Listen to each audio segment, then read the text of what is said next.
Everyone, আসসালামু আলাইকুম। কেমন আছো সবাই? চলে আসলাম আবারও তোমাদের মাঝে নতুন আরেকটি ভিডিও নিয়ে। আশা করছি আজকের ভিডিওটিও তোমাদের কাছে অনেক ভালো লাগবে।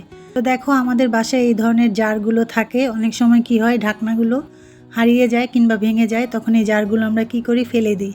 তো আজ ফেলে না দিয়ে তোমাদের সাথে খুব সুন্দর একটি টিপস শেয়ার করব। আশা করছি তোমাদের অনেক ভালো লাগবে। আগে আমি জারগুলো ধুয়ে নিই। আমার 2-3টা জার হয়েছে, তো আমি এখন এগুলো ধুয়ে নিচ্ছি। ধুয়ে সুন্দর করে এটাকে আমি পরিষ্কার করে নিচ্ছি, কারণ এটা পরিষ্কার করে নিতে হবে। তারপর এটার মধ্যে পানি নিয়ে নিব। তো এতক্ষণে হয়তো বা অনেক আপুরা বুঝে গিয়েছো যে আমি এটাতে কি করব। হ্যাঁ আপুরা, আমি এটার মধ্যে গাছ লাগাবো, মানি প্ল্যান্ট গাছ। বিনা খরচেই এত সুন্দর একটা টপের মতো হয়ে গেল। যে আপুরা জানো না, তাদের আশা করছি এই টিপসটা অনেক ভালো লাগবে। তো এতদিন তো ফেলে দিয়েছো, আজ থেকে আর ফেলে দিবে না। এই জারগুলো রেখে দিবে, এভাবে মানি প্ল্যান্ট গাছ কিংবা যেই কোনো তোমার পছন্দের গাছগুলো তুমি লাগিয়ে নিতে পারো। ভিডিওটি ভালো লাগলে লাইক দিবে। চলে যাচ্ছি পরবর্তী টিপসে।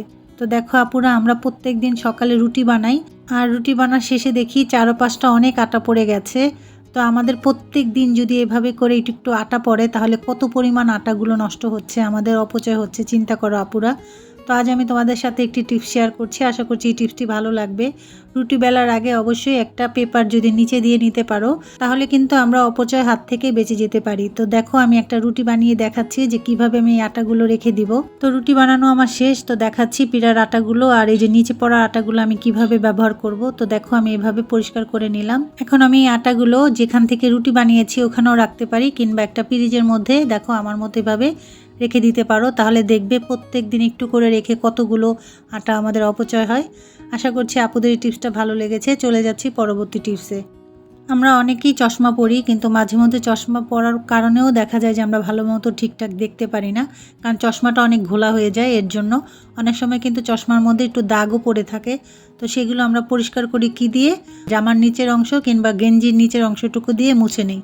তো এতে করে কিন্তু আমাদের চশমাটা আরও ক্ষতি হচ্ছে বন্ধুরা। এভাবে পরিষ্কার করা একদমই ঠিক নয়। তো আমি যেভাবে পরিষ্কার করছি সেই টিপসটি তোমাদের সাথে শেয়ার করছি। তো দেখো, এখানে আমি সামান্য একটু পানি নিয়েছি।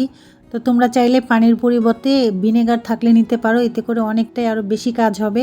তো এর মধ্যে আমি এখন দিয়ে দিচ্ছি সামান্য একটু বেকিং সোডা, যেটা আমাদের ঘরে সব সময় থাকে।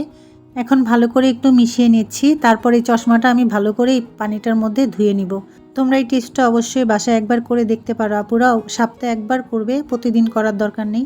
তো দেখবে তোমাদের চশমা খুব সুন্দর পরিষ্কার হয়ে গেছে। আর আমি চশমাটা পরিষ্কার করি চশমার সাথে যে কাপড়টা থাকে সেটা, নয়তো সেই ধরনের রুমালগুলো পাওয়া যায় বাজারে কিনতে, সেই ধরনের রুমালগুলো কিনে নিতে পারো। তা আমি কিন্তু ওরকমই একটা রুমাল দিয়ে আমি মুছে নিচ্ছি। দেখো, আশা করছি আপুদের টিপসটি ভালো লেগেছে। চলে যাচ্ছি পরবর্তী টিপসে। এবারের ভিডিওটি আপুরা হচ্ছে রূপার গহনা নিয়ে ঘরে পরিষ্কার করার টিপস। তো আমি কিছুদিন আগে একটি টিপস তোমাদের সাথে শেয়ার করেছি। তো ওটার থেকেও কত সহজে, মানে খুব 1 মিনিটেই তোমরা পরিষ্কার করে নিতে পারো, সেটার টিপস। তো চলো বন্ধুরা, আমি চুলার মধ্যে গরম পানি বসিয়েছি। এখন এই গরম পানির মধ্যে আমি দিয়ে দিব বেকিং সোডা। এটা সামান্য দিয়ে এখন আমি রূপার গহনাটা কিছুক্ষণ নেড়ে চেড়ে নিব। এখানে আমার আর কোনো কিছুই করতে হবে না, এটার মধ্যেই তোমার খুব সহজেই পরিষ্কার হয়ে যাবে। তো দেখো, আমি একটু নাড়াচাড়া দিয়ে দিচ্ছি। আর এই রূপার চেনটার মধ্যে যেই ময়লাগুলো আটকে ছিল, আস্তে আস্তে কিন্তু সব বের হয়ে যাচ্ছে। তোমরা কিন্তু ঘরের 1 মিনিটের মধ্যে এই রূপার গহনাগুলো পরিষ্কার করে নিতে পারবে। এখানে ঘষা মাজার কোনো প্রয়োজনই হবে না। তো বন্ধুরা, আমি একটু তুলে দেখাচ্ছি তোমাদের যে কতটা পরিষ্কার হয়েছে। আর পানিটা দেখো কত ময়লা হয়েছে। তো আমি এখন হাতে নিয়ে দেখাচ্ছি তোমাদের কত সুন্দর হয়েছে। আর এই রকেটটা কিন্তু রূপার না। তো যাই হোক, দেখো এটাও কিন্তু অনেক সুন্দর পরিষ্কার হয়েছে। তো তোমাদের এক ঝলক দেখিয়ে দিলাম। আশা করছি এই ভিডিওটি ভালো লেগেছে আপুরা। চলে যাচ্ছি পরবর্তী টিপসে। অনেক সময় কিন্তু আমাদের এই ধরনের পুঁতি কিংবা জরির কাজ করা জামা থাকে, এগুলো কিন্তু একদম এইভাবে ডাইরেক্ট যদি আমরা ইস্ত্রি দিয়ে কাপড় আয়রন করি, এতে করে কিন্তু হয় না। তো আমি যে টিপসটা শেয়ার করবো আপুরা, আশা করছি যে ভালো লাগবে। দেখো, আমি পেপার দিয়ে উপরে, তারপরে এটা আমি আয়রন করে নিচ্ছি। এতে করে কিন্তু আমার সুন্দর কাপড়টা ইস্ত্রি হয়ে গেছে। আর এই দেখো, আমার এই যে ছেলের গেঞ্জির মধ্যে এই ধরনের প্রিন্ট করা গেঞ্জিগুলো কিন্তু দেখতে অনেক সুন্দর, কিন্তু আমরা যে কাপড় ইস্ত্রি করি এর কারণে কিন্তু এই পিনটা উঠে যেতে পারে। তো এটাও কিন্তু আমরা উপরে পেপার দিয়ে তারপর কাপড়টা ইস্ত্রি করব। এতে করে কিন্তু এই প্রিন্টের ইয়েটাও নষ্ট হবে না, দেখতেও অনেক সুন্দর লাগবে, যেমনটা তেমনই থাকবে। কাপড় ইস্ত্রি করার পরও এই পিনটা তোমার একদমই নষ্ট হবে না, একদম আগের মতোই থাকবে এভাবে যদি কাপড় ইস্ত্রি করে নাও। আশা করছি এই টিপসটা ভালো লেগেছে আপুদের। চলে যাচ্ছি পরবর্তী টিপস। তো আমাদের এই বাসায় এই ধরনের কাঠের খুঁতিগুলো থাকে, অনেক সময় কিন্তু কেমন শ্যাওলা পড়ে যায় কিংবা এই যে বর্ষাকালে কেমন যেন একটু হয়ে যায়। তো এগুলো হবে না আপুরা, আমি যে টিপসটি শেয়ার করছি যদি এটা ফলো করো। তো দেখো আমি খুরচনটা আগে একটু মুছে নিচ্ছি শুকনো কাপড় দিয়ে, তারপরে হচ্ছে এটা আমি কি করব, একটু এর মধ্যে সরষের তেল লাগিয়ে দিব। এতে করে কি হবে, কাঠের খুন্তি কিংবা যে কোনো জিনিসই তোমরা এই কাজটা করে নিতে পারো। তবে কাঠের জিনিস হতে হবে। এগুলো যদি তুমি এভাবে ম্যাসেজ করে দাও এরকম সুন্দর করে, যেভাবে আমি একটু মাখিয়ে নিলাম ঠিক সেভাবে, দেখবে আর কাঠের খুন্তি ব্যবহার করতে কোনো অসুবিধা হবে না। একদম সুন্দর থাকবে, মনে হবে যে দোকান থেকে এখনই নিয়ে এসেছো। আশা করছি আপুরা টিপসটি ভালো লেগেছে। চলে যাচ্ছি পরবর্তী টিপসে। পরবর্তী টিপসে এই ধরনের আমার একটা বাটি লাগবে ছোট্ট, এটা গোল কিংবা এরকম স্কোয়ার যে কোনোই হোক, একটা বাটি লাগবে ছোট্ট। এখন আমি এরকম একটা ছোট্ট বাটি নিয়ে নিয়েছি, আর দিয়ে দিচ্ছি কিছুটা চাউল, আর লাগবে ন্যাপতুলি। তো ন্যাপতুলি আমি নিয়ে নিচ্ছি এখানে 2-3টা। তো আমি এখানে 3টা দিয়ে দিলাম বড় সাইজের। এখন আমার লাগবে ছোট্ট একটা পেপারের টুকরো। তো আমি পেপারের টুকরোটা কেটে নিচ্ছি, নিয়ে এটার মধ্যে এই যে দেখো কত সুন্দর করে আমি রাবার ব্যান্ড দিয়ে আটকে দিচ্ছি। আর লাগবে আমাদের এখানে সুই কিংবা সেফটি পিন। তো আমি একটা পিন নিয়ে নিয়েছি, দেখো এই ধরনের একটা পিন নিয়েছি। এখন এটাকে দিয়ে আমি ছিদ্র করে দিচ্ছি পুরো পেপারটা, কারণ এটা আমার ছিদ্র করে দিলে যেন ভিতরের ইয়েটা বের হয়ে যায়। তো এখন আমি এটা ছিদ্র করে নিলাম। তো বর্ষাকালে আমাদের এই যে আলমারিতে কাপড় রাখি, এতে করে কিন্তু অনেক সময় দেখবে যে গায়ে পড়তে গেলে অনেকটাই মানে গন্ধ আসে, কি একটা বাজে গন্ধ।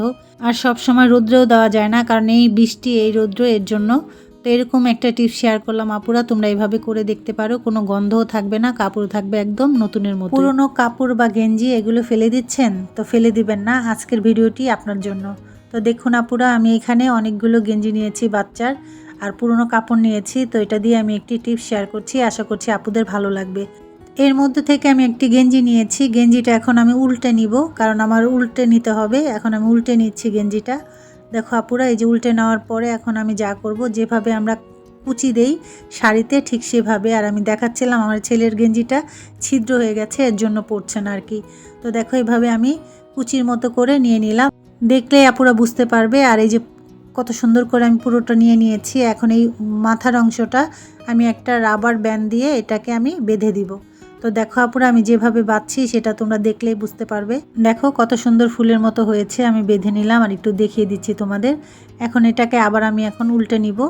উল্টে নিয়ে এখন দেখো যে আমার ঘরে যেই পুরনো কাপড়গুলো আমি এতক্ষণ দেখালাম আমার বাচ্চার, সেই কাপড়গুলো আমি এর মধ্যে ভরে দিব। এতে করে যা হবে আপুরা, খুব সুন্দর একটা জিনিস হতে চলেছে। তো দেখো আমি ভিতরের কাপড়গুলো এভাবে ছড়িয়ে দিলাম।